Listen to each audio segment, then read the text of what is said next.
Presentato stamani dal Libero Consorzio Comunale di Agrigento la rassegna teatrale Agrigento 2025, Teatro dell'Efebo, nella splendida cornice del Giardino Botanico. Il 21 luglio riaprirà il teatro.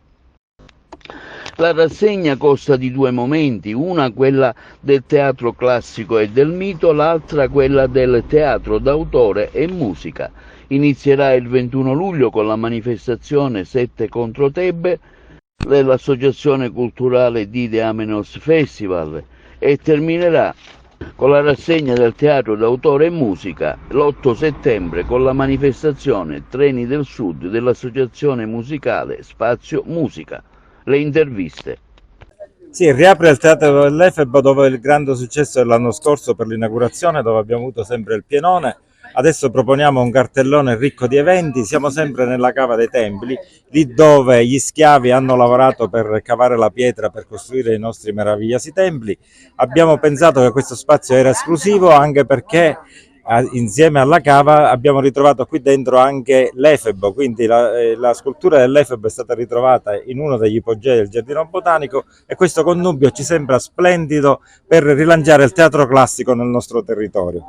Il cartellone è un cartellone di livello, abbiamo una rassegna del teatro classico e del mito con 5 spettacoli di grande livello che hanno anche un costo più elevato ma offrono sicuramente qualcosa che è nulla da invidiare all'offerta che abbiamo su Taormina, su Catania o su Siracusa. E poi abbiamo una rassegna al Teatro d'autore con compagnie locali ma anche che vengono da fuori, che esaltano ovviamente i nostri scrittori del territorio e comunque offrono un'offerta per tutto il mese di agosto e i primi di settembre che consentirà agli agrigentini e ai nostri turisti, che speriamo siano numerosi, di permanere qualche giorno in più nel nostro territorio. Quanti sono le compagnie che si esibiranno? Le compagnie in tutto sono 13, abbiamo 2 tragedie greche che sono Antigone e 7 contro Tebe, più 3 spettacoli del Mico che sono spettacoli coprodotti dal teatro, quindi sono spettacoli che abbiamo noi proposto e abbiamo costruito con compagnie di livello del nostro territorio. Poi abbiamo diverse compagnie, avremo uno spettacolo organizzato da Caterina Montalbano con Iannuzzo e Buzzurro e abbiamo Love Morricone, che è uno spettacolo di grande successo che sta vincendo in tutti i siti archeologici e penso che avrà grande successo, ma anche tante altre compagnie di livello del nostro territorio che possono offrire un'offerta culturale che potrà sicuramente avere successo all'interno del teatro. Io posso soltanto ringraziare veramente il Libero Consorzio Provinciale Agrigento, anche nella persona del dottor Achille Contino, per quello che stanno facendo, per quello che stanno facendo per Agrigento, per quello che hanno realizzato, per quello che è stato riscoperto, ridato alla nostra città.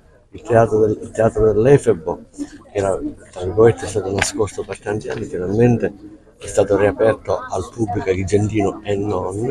E io penso che può essere anche un buon sito, un ottimo sito per le future manifestazioni che saranno anche a Corollario di Agrigento Capitale della Cultura. Penso che un sito del genere nelle stagioni estive possa fare anche da concorrenza, perché no, alle altre città tipo come Siracusa. Un sito del genere penso che può suscitare invidia rispetto alle altre città siciliane che già da tempo fanno questi eventi. Angelo 5, presente a questa manifestazione. Siamo qua all'Efebo a rappresentare La verità di Luigi Pirandello, per cui è uno spettacolo che abbiamo portato anche al Teatro Pirandello in altri posti, ha avuto tantissimo successo e affronta quella che è la tematica sulla violenza sulle donne e porta in scena un fatto avvenuto veramente nel 1911 proprio vicino alla cattedrale, e quindi noi portiamo quella che è stato il processo all'assassino di quella donna in quel periodo. È molto profondo come tematica perché è attuale e Pirandello è sempre attuale. Presenteremo il 2 agosto Cocalos, una commedia musicale molto particolare sul mito di Dedalo e Minosse, che si conclude nella costa agrigentina alla reggia di Cocalos, appunto, con la regia mia e di Antonella Monreale. Vi invitiamo a venire a vederci perché veramente ne vale la pena, anche perché il posto si presta benissimo a questo questo tipo di rappresentazione. E concordo con tutto quello che ha detto il mio carissimo socio Franco, è stata una bella esperienza già sin dall'inizio delle prove.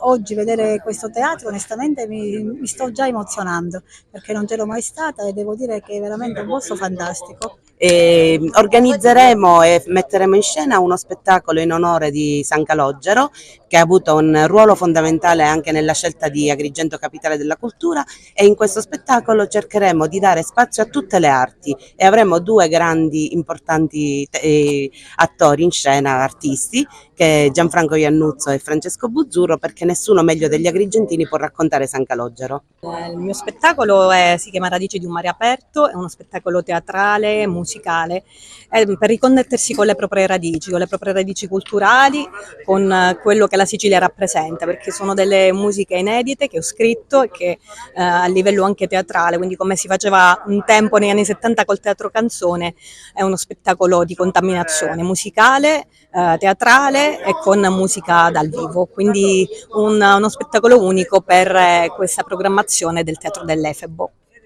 L'associazione culturale Kairos, della quale sono presidente, già da 3 anni produce spettacoli classici ad Agrigento con un cast di attori di livello nazionale e internazionale. Abbiamo avuto anche Paola Gasman e Ugo Pagliai, sempre con la regia di Daniele Salvo, che è un regista di livello appunto nazionale e internazionale anche lui, uno dei più grandi registi che ha lavorato con Gigi Proietti, con Luca Ronconi, con Manuela Kusterman, Albertazzi, insomma con tantissimi nomi importanti del teatro italiano.